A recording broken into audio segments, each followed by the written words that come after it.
नमस्कार दोस्तों, स्वागत है एक बार फिर से आप सबका। दोस्तों आज के इस वीडियो में हम सीरीज सिंगल टेस्ट लैंप और डबल सीरीज टेस्ट लैंप के बारे में बात करने वाले हैं। हम जानने वाले हैं दोस्तों ये लैंप बनाया कैसे जाता है और इसका यूज़ कैसे कैसे किया जा सकता है, ये किन किन जगहों पर हमारे लिए उपयोगी हो सकता है। ठीक है दोस्तों, तो आइए जान लेते हैं। सबसे पहले हम जानेंगे दोस्तों सिंगल सीरीज़ लैंप के बारे में। तो दोस्तों मैं आपको बताना चाहूँगा, देखिए पहले तो आप देख लीजिए हमने सिंगल सीरीज़ लैंप बना कर रखा हुआ है। ठीक है, अब इसे बनाने का तरीका और इसे ऑपरेट करने का सिस्टम, किन किन चीज़ों को चेक करना है पहले वो दिखा देता हूँ। तो दोस्तों इससे हम सबसे पहले ceiling fan, table fan, water pump, iron, tubelight rods, bulbs, ये सारी चीज़ों को बड़ी आसानी से चेक कर सकते हैं। हमारे घर पर ये सारी चीज़ें हम यूज़ तो करते ही हैं, आप सबको भी पता है। और कई बार ये चीज़ें ख़राब भी होती हैं, जब यूज़ करते तो ख़राब तो होनी ही है, पर हमें पता नहीं होता कई बार कि चीज़ों में हुआ क्या है। कई बार हमारे फैंस नहीं चल रहे होते हैं, छोटी छोटी प्रॉब्लम्स के लिए हम परेशान होकर इलेक्ट्रिकल शॉप्स पर ले जाते हैं, जहाँ ले जाने के बाद हमें हमारे नज़दीकी इलेक्ट्रिकल शॉप्स वाले बता देते हैं जी हाँ इसमें रिवाइंडिंग करना पड़ेगा, इसकी वाइंडिंग जा चुकी है, या कुछ बड़े खर्च हमें बता दिए जाते हैं। तो दोस्तों ज़रूरी है, ये छोटा सा प्रोसेस है, हम इसे जान लें ताकि हम अपने घर पर ही ऐसी छोटी छोटी चीज़ें चेक कर पाएँ। ठीक है दोस्तों, तो देखिए सबसे पहले मैं आपको बता देता हूँ ये लैंप बनाया कैसे जाता है। जैसे कि आप इस डायग्राम पे देख पा रहे हैं, हमारी एक फेज़ और एक न्यूट्रल की दो वायर्स डायरेक्टली आपको जाती हुई दिख रही हैं, और उसके बीच में एक वायर के बीच में हमने एक लैंप लगा रखा है। सेम इसी प्रोसेस से हमने ये कनेक्शन किया है। देखिए यहाँ से इस प्लग के आगे से हमारी दो वायर जा रही हैं, एक ब्लू कलर की है और एक ब्लैक कलर की है। ठीक है, तो हमारे इस ब्लू कलर के बीच में एक लैंप आपको अटैच दिख रहा है। ठीक है, देखिए यहाँ हमने ब्लू वायर के बीच में इस तरह से, जैसे यहाँ रेड वायर के बीच में एक लैंप लगाया है, उसी तरह ब्लू वायर के बीच में सिंपली आपको एक बल्ब अटैच कर देना होता है होल्डर के साथ। और उसके बाद देखिए यहाँ आपको दो छेड़े, यहाँ इसके दो छेड़े ओपन दिखाई दे रहे हैं। ठीक है, वो ये होते हैं, हमें इन्हें इस तरह से ओपन रखना होता है। और उसके बाद करना क्या होता है, हमें इस प्लग को सिंपल एक बोर्ड के साथ, आपके घर में ऐसे जो भी पावर सप्लाई के बोर्ड्स हों उनके साथ हमें इन्हें अटैच कर देना होता है। देखिए हमने इसे प्लग्ड कर दिया है। इसे प्लग्ड करने के बाद भी हमारा ये लैंप आप देख पा रहे हैं ये ग्लो नहीं हो रहा है, ये लैंप जल नहीं रहा है। ठीक है, तो अब दिखाता हूँ मैं आपको ये, इससे हम चेक कैसे कर सकते हैं चीज़ों को, ये कब जलेगा। ठीक है, तो देखिए जैसे कि ये हमारे लैंप की दो वायर्स आपको दिखाई दे रही हैं, जो कि आपको यहाँ इमेज में भी दिखाई दे रही हैं। ये वायर, ये दोनों वायर्स को हमें आपस में टच करना है। जैसे ही हम इसे टच करेंगे ये हमारा लैंप ग्लो होना शुरू हो जाता है। अच्छा दोस्तों, इनमें एक ख़ास चीज़ आपको विशेष ध्यान रखनी है कि इन वायर्स को हमें हाथ नहीं लगाना होता है। इन वायर्स को हमें कभी हाथ नहीं लगाना है, नहीं तो इससे हमें शॉक लग जाएगा दोस्तों। ठीक है, अब देखिए यहाँ आपके सामने मैंने यहाँ कुछ कॉइल्स बनाई हुई हैं। हमारे फ़ैन के अंदर से आपको पता है 3 वायर्स बाहर आती हैं। देखिए जैसे कि हमारा ये फ़ैन है, तो इसमें आप देख पाएंगे तो आपको 3 वायर्स बाहर आती दिखाई देती हैं, रेड, येलो और ब्लैक 3 वायर्स बाहर आ रही हैं, और अदर 2 वायर्स कैपेसिटर की होती हैं। टोटल 5 वायर्स हैं। ठीक है, 5 वायर्स हैं ये। तो वही वाइंडिंग हमने यहाँ आपको दिखाई हुई है। अब यहाँ होता क्या है, एक वाइंडिंग, दो वाइंडिंग, ये 2 वाइंडिंग के 4 छेड़े हो गए जैसे कि आप सब जानते हैं। अब इन 4 छेड़ों में स्टार्टिंग और रनिंग को एक जगह शॉर्ट कर दिया जाता है, जिसके बाद एक वायर आप अलग निकल जाती है। टोटल 3 वायर्स निकलती हैं, जो कि इस फ़ैन में भी आपने देखी थी कि 3 वायर बाहर आ रही हैं। तो हमें जब फ़ैन को चेक करना होगा तो सिंपल सा चीज़ है, एक वायर आपको यहाँ टच करनी है, इन दोनों वायर्स में से एक वायर यहाँ, एक वायर यहाँ। आप मतलब ये एक तरफ तो शॉर्ट है सारी वाइंडिंग्स, एक तरफ ये ओपन छेड़े हमें मिल गए हैं। तो फ़ैन चेक करने के लिए भी हमें क्या करना होगा, ये वायर का पहला पॉइंट आपको यहाँ टच करना होगा, दूसरा वायर का पॉइंट आप यहाँ और यहाँ अल्टरनेटिंगली एक के बाद एक बार चेक करके देख ले। टच करते ही आपका लैंप ग्लो होना चाहिए। और इसके बाद ये जो फ़ैन की बॉडी है हमारी, ये बॉडी है, इस पर टच करते ही ये लैंप हमारा ऑफ कंडीशन में ही रहना चाहिए। जैसे कि मैं आपको दिखाता हूँ, एक्चुअली हमारा फ़ैन रेडी कंडीशन में है, इसलिए टच करते ही ये थोड़ा सा रन अप हो जाएगा, लेकिन दोस्तों आपको समझाने के लिए मैं ये चीज़ बता रहा हूँ, जैसे हमने ये बॉडी को टच किया है एक साइड, और अदर भी हम बॉडी को ही टच कर रहे हैं। देखिए दोनों तरफ जैसे ही मैं बॉडी को टच करूँगा हमारा लैंप ग्लो होगा। देखिए जैसे कि आप देख पा रहे हैं। उसके साथ में ये वायर को टच करूँगा और बॉडी को टच करूँगा तो ये नहीं जलना चाहिए। जैसे कि आप देख रहे हैं हमारा लैंप नहीं जल रहा है। लेकिन जिस कंडीशन में हमारा फ़ैन जल गया होगा, हमारी ओपन वाइंडिंग या शॉर्ट वाइंडिंग हो जाएगी, उस कंडीशन में जैसे ही आप वायर के साथ बॉडी को टच करते हैं तो हमारा लैंप जलने लगता है, ठीक है। और हमारी वाइंडिंग अगर ओपन नहीं हुई है तो आप जैसे ही इन दोनों को टच करेंगे तो हमारा लैंप थोड़ा सा ग्लो होता है, ठीक है। वाइंडिंग के साथ अटैच होता है तो हमारा सर्किट पूरा हो जाता है। जैसे यहाँ आप देख पा रहे हैं, जब ये दोनों तारें आपस में दूर दूर हैं तो इस कंडीशन में हमारा ये लैंप बुझा हुआ है। लेकिन जैसे ही हम इन्हें आपस में शॉर्ट करते हैं, ठीक है, इन्हें हम आपस में चिपकाते हैं, ये देखिए ऐसे, तो हमारा लैंप ये जलने लगता है।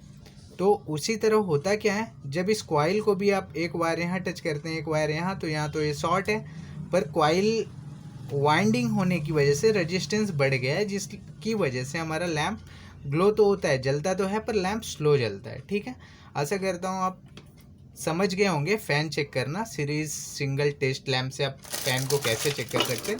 इसी तरह दोस्तों हम अपने घरों में आयरन को भी चेक कर सकते हैं। जैसे इसमें मैंने बताया ceiling fan, table fan, water pump, iron, tubelight, rod, bulbs, और घरों में 230 वोल्ट पावर सप्लाई भी हमारे आ रही है या नहीं आ रही है, बहुत ही आसानी से हम इससे जान सकते हैं, ठीक है। तो सारी चीज़ें तो नहीं, पर अभी मैंने फ़ैन आपको चेक करके दिखाया, आपको आयरन दिखा देता हूँ। आशा करता हूँ बाकी सारी चीज़ें आप अपने हिसाब से अब कर पाएंगे आपके घर में। अगर आपको फिर भी कोई प्रॉब्लम रहे तो आप मुझे कमेंट कीजिए, मैं उस पर भी आपको जानकारी दूंगा, ठीक है दोस्तों। तो अब मैं आपको दिखा रहा हूँ, ये देखिए अभी हम यहाँ एक फेज़ और एक न्यूट्रल का पॉइंट होता है हमारे 3 पिन प्लग में। जो हमारा 3 पिन प्लग दिखाई दे रहा है आपको आयरन का, तो यहाँ फेज़, न्यूट्रल और अर्थिंग, इस चीज़ के लिए ये 3 पॉइंट इसमें दिए जाते हैं, ठीक है। तो अब मैं आपको इन दोनों को टच करके दिखाऊंगा। देखिए ये दोनों को टच करते ही हमारा लैंप जल रहा है। आप देख पा रहे हैं इन दोनों पॉइंट में टच करते ही लैंप जल रहा है। इसका क्या मतलब है, हमारी सर्किट पूरी हो रही है, मतलब ये ओपन कॉन्टेक्ट कहीं नहीं है, ठीक है।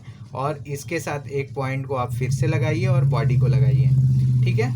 बॉडी को लगाते ही लैंप नहीं जल रहा है, मतलब ये दोनों पे लगाने पे लैंप जलता है, तो मतलब ये सर्किट पूरी है। दोनों को लगाने पे जल रहा है, मतलब हमारी ये सर्किट पूरी हो रही है, ठीक है। और बॉडी को लगाने पे नहीं जल रहा है, मतलब हमारी ये वायर जो वाइंडिंग की बॉडी है कहीं शॉर्ट नहीं हो रही है। एक्चुअली इसके अंदर तो फिलामेंट होता है, वो कहीं भी शॉर्ट होके बॉडी को शॉर्ट नहीं हुआ है, मतलब हमारा ये आयरन भी सही है, ठीक है दोस्तों। तो इस तरह से आप बड़ी ही आसानी से अगर आप सीरीज़ लैम्प का यूज़ करना सीख जाते हैं तो अपने घरों पे सारी चीज़ें, आप अपने घरों के सारे इलेक्ट्रिकल होम अप्लाइंसेस, मिक्सर से लेके पानी के पंप से लेके सारी चीज़ें अपने घरों पर बड़ी आसानी से चेक कर सकते हैं, ठीक है। अब इसके बाद हम आ जाते हैं डबल सीरीज़ लैम्प पे, ठीक है दोस्तों। डबल सीरीज़ लैम्प ये भी हमारे लिए बहुत इंपॉर्टेंट होता है। कई बार हमारे घर पे थ्री फेज़ की चीज़ें होती हैं, जैसे मोटर्स या अदर काफ़ी सारी चीज़ें होती हैं, हमें पता नहीं होता है उनके बारे में। जैसे देखिए यहाँ से आप देख पा रहे हैं, मैंने आपको एग्जांपल देने के लिए एक सर्किट बनाई हुई है, ये सर्किट के द्वारा आपको समझाता हूँ। यहाँ हमारे पास एक मोटर लगी है, ठीक है। ये मोटर को हम यूज़ में ले रहे होते हैं। अब होता क्या है, हम जैसे पावर सप्लाई यहाँ से एमसीबी ऑन कर दिए, यहाँ से हमने रिमोट स्विच भी दबा दिया, रिमोट दबाते ही हमारी ये मोटर वर्क नहीं कर रही। तो अब हमारे सामने प्रॉब्लम वाली बात हो जाती है, कंफ्यूज हो जाते हैं कि मोटर क्यों नहीं काम कर रही है, मोटर तक पावर सप्लाई आ रही है या नहीं आ रही है। आपको पता है टेस्टर से तो कई बार ये प्रॉब्लम सॉल्व नहीं हो पाती, क्योंकि टेस्टर हम कहीं भी लगाएं तो हमारा टेस्टर ग्लो करना ही है। अगर एक फेज़ भी इसको आ रहा है तो भी कॉइल अंदर सारी की सारी कॉइल मर्ज हैं, जिसकी वजह से आपका टेस्टर यहाँ भी ग्लो करेगा, यहाँ भी तीनों जगह हमारा टेस्टर हमें पावर सप्लाई दिखाता है। इस कंडीशन में हम समझ ही नहीं पाते कि हमें 3 फेज़ पावर सप्लाई मिल रही है मोटर पे या नहीं मिल रही है। तो हमें अगर मोटर पे पावर सप्लाई नहीं मिल रही है तो हम कैसे पता करें कहाँ तक मिल रही है। उस चीज़ के लिए ये 2 यानी डबल सीरीज़ लैम्प ये बहुत यूज़फुल होता है, ठीक है दोस्तों, तो जैसे कि आपने देखा ये हमारा एक सिंगल सीरीज टेस्ट लैंप हमने बनाया था। अब इसे हम डबल सीरीज टेस्ट लैंप में कन्वर्ट करेंगे। अब हम समझेंगे डबल सीरीज टेस्ट लैंप को। तो करना क्या है दोस्तों, सिंपल सा हमने देखिए इस वायर को कट कर लिया है। जैसे डायग्राम पे आप देख रहे हैं, ये एक फेस के ऊपर आपको एक लैंप कनेक्ट दिख रहा है, लेकिन डबल सीरीज लैंप में आपको एक वायर के ऊपर 2 लैंप कनेक्ट दिखाई दे रहे हैं। तो इसमें करना क्या है, सिर्फ ये जो हमारी वायर है, ब्लू कलर की जो वायर दिखाई दे रही है एक साइड की वायर, इसे हमें बीच में से कट कर लेना है। ठीक है, और उसके बाद हमें इस पर भी एक होल्डर लगा देना है। ठीक है, मैं आपको लगा कर दिखा रहा हूँ। आशा करता हूँ मेरे वीडियोस देख देख कर आप डायग्राम रीड करना भी सीख जाएंगे दोस्तों। चलिए ठीक है, हम इसे कनेक्ट कर लेते हैं।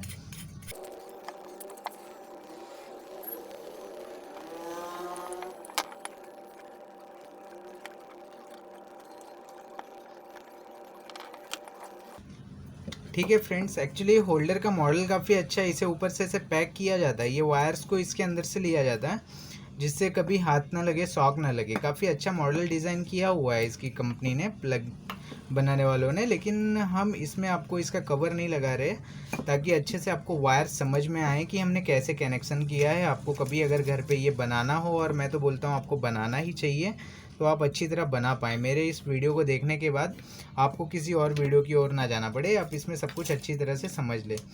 ठीक है दोस्तों, देखिए अब हमने एक ही वायर में, ये हमारी जो वायर है, अब आपको शायद दिखाई देगा, देखिए ये जो हमारी वायर है इसके ऊपर से दोनों वायर के ऊपर हमने 2 लैंप कनेक्ट कर दिया है। ठीक है, अब सेम प्रोसेस जैसे मैंने आपको पहले बताया था, क्योंकि हमारे ये जो लैंप होते हैं ये 230 वोल्ट तक ही कंट्रोल करने के हिसाब से बनाए जाते हैं। 440 में जैसे ही हम इन लैंप को 440 वोल्ट सप्लाई में जैसे ही सिंगल लैंप को हम पावर सप्लाई के साथ कनेक्ट कर दे तो हमारा लैंप फ्यूज़ हो जाएगा। ठीक है, इसी वजह से हमें ये 2 लैंप आपस में सीरीज कनेक्शन करने पड़ते हैं ऐसे।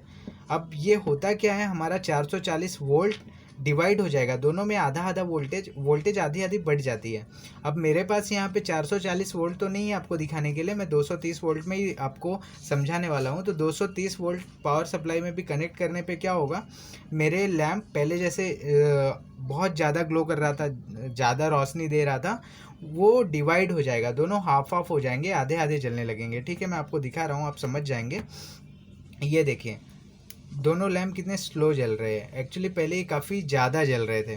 ठीक है, अब इसे करना कैसे है चेक, 3 फेज पावर सप्लाई में बहुत यूजेबल होते हैं ये लैंप्स। जैसे कि मैंने आपको पहले ही बताया, हम कंफ्यूज होते हैं टेस्टर से पावर सप्लाईज चेक करने में। अब इसमें क्या होता है, यहाँ जैसे हमने एमसीबी दिया हुआ है, हमारे पास 3 पोल की 3 फेज में 3 पोल की एमसीबी होती है। उसमें इनपुट वायर्स भी होती हैं, आउटपुट वायर्स भी होती हैं। हमें सबसे पहले इन वायर्स को आर और वाई और बी, जैसे हमारे 3 कॉन्टेक्ट हैं, 3 फेज है, तो आर के साथ और वाई के साथ टच करनी होती है। ठीक है, हमारे दोनों लैंप अगर आर और वाई के पॉइंट पे टच करते ही ये दोनों वायर, अगर ये लैंप हमारे जलने लगते हैं तो इसका मतलब आर और वाई 2 फेज सप्लाई बराबर आ रही है। फिर आर और बी के साथ हमें टच करके देखना होता है, फिर भी अगर हमारे ये लैंप ग्लो कर रहे हैं तो मतलब आर और बी की सप्लाई भी बराबर है। फिर वाई और बी के साथ हमें चेक करना होता है, उन दोनों के साथ भी टच करने पे अगर हमारे लैंप ग्लो होते तो मतलब आर वाई बी तीनों फेज हमें एमसीबी में तो मिल रहे हैं। इसी तरह हमें एमसीबी के आउटपुट में देखना है। उसके बाद हमें कॉन्ट्रैक्टर के इनपुट और आउटपुट को चेक कर लेना है, फिर ओवरलोड रिले में भी चेक कर लेना है। इस तरह से दोस्तों आप तुरंत समझ जाते हैं टेस्ट लैंप की मदद से कि हमारा कौन सा कॉन्टेक्ट ख़राब हो गया है, एमसीबी ख़राब हो गई है, कॉन्ट्रैक्टर ख़राब हो गया है, ओवरलोड ख़राब हो गया है, या फिर मोटर में कोई फॉल्ट आ गया है। ठीक है, इसी तरह से ये डबल सीरीज़ लैंप और भी काफ़ी सारी जगह पे यूज़ में लाया जाता है। कहीं भी हमें 3 फेज पावर सप्लाई की ज़रूरत है और अगर हमारा सिस्टम वर्क नहीं कर रहा है तो हम इस लैंप की मदद से उस सिस्टम को सही कर सकते हैं। ठीक है दोस्तों, आशा करता हूँ ये वीडियो आपको अच्छी लगी होगी और आपने सीरीज़ सिंगल टेस्ट लैंप और सीरीज़ डबल टेस्ट लैंप के बारे में यहाँ काफ़ी सारी जानकारी ली हो। तो फ्रेंड्स, मेरे इस चैनल पर अगर आपको मेरी वीडियोस अच्छी लगती हैं तो प्लीज़ लाइक कीजिए, वीडियो के नीचे कमेंट करके आप अपने डाउट्स मेरे द्वारा क्लियर कर सकते हैं दोस्तों। आपके कमेंट का मैं रिप्लाई ज़रूर दूंगा। मेरे चैनल को सब्सक्राइब करके मेरे चैनल के साथ बने रहे। जय हिंद दोस्तों, अलविदा।